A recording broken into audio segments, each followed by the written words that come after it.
Tokyo 2018, le géant dame reporté, des chutes en cascade, le vent souffle sur les Jeux. Le vent a encore été l'un des principaux acteurs de la matinée à Pyeongchang. Avec un géant dame reporté, et une épreuve de slopestyle féminin en snowboard largement impactée. La nuit des Jeux. Le vent s'impose comme la grande star du début des Jeux olympiques de Pyeongchang. À son palmarès, déjà 2 reports d'épreuves de ski alpin, et des conséquences non négligeables sur le déroulement de certaines compétitions. Lundi, les bourrasques qui soufflent sur les différents sites de Jeux sud-coréens, ont ainsi entraîné le report du géant dame, et provoqué des chutes en série en snowboard féminin, dans l'épreuve du slopestyle. Ça jette un froid, épisode 2. Le sport roi des Jeux olympiques d'hiver n'a décidément pas droit de citer pour l'heure à Pyeongchang. Après la descente le dimanche, c'est le géant dame programmé lundi qui a dû être reporté. On se consolera en se disant que la journée de jeudi sera royale. Au programme donc, une descente masculine intercalée entre les 2 manches de géant féminin. On en salive déjà. D'autant que, selon les prévisions, le vent aura cessé de jouer les troubles fêtes. En revanche, on est d'ores et déjà inquiet pour le combiné homme, programmé mardi. Et dont la descente d'entraînement prévue dans la matinée a logiquement été annulée. Sueur froide. Le concours de slopestyle en snowboard féminin a tourné au jeu de Massap au Parc Phoenix. Prises dans les rafales, nombre de compétitrices ont fini leurs reins sur les fesses, sur le ventre ou sur le dos. Rarement, en tout cas, sur leur planche. Un spectacle gâché qui risque de déclencher la polémique sur la tenue même de l'épreuve. En attendant, une certaine logique a été respectée, puisque c'est la favorite américaine Jamie Anderson qui s'est imposée.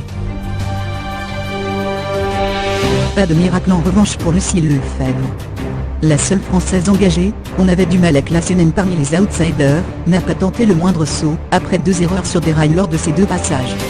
Celle qui termine 25e, sur 26 engagées ne peut donc pas évoquer l'excuse du vent. Mais à 22 ans, la native de Briançon a encore l'avenir devant elle. Pour 4 chauds bouillants.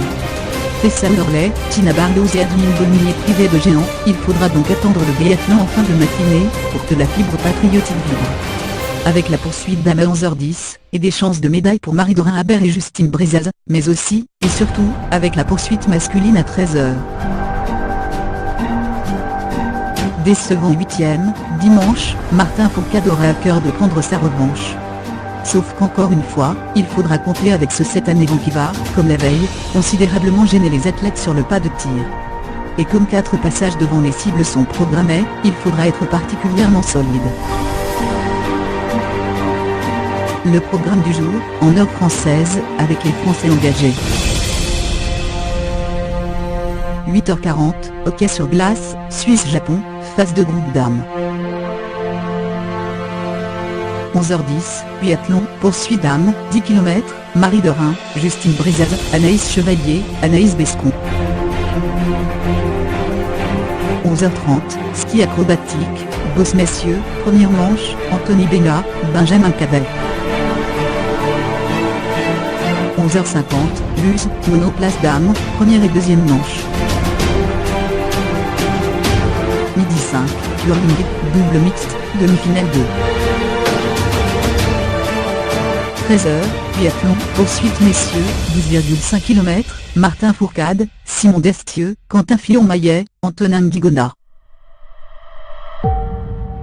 13h, ski acrobatique, boss messieurs, 2 NDE manches, Sacha Tochari, Anthony Bella, 6 qualifiés, Benjamin Cavet, 6 qualifiés. 13h10, hockey sur glace, Suède-Corée unie, phase de groupe dames. 13h30, patinage de vitesse. 1500 mètres dames. 13h50, saut à ski, petit tremplin, individuel dames, Léa Lemar, Lucie Morat.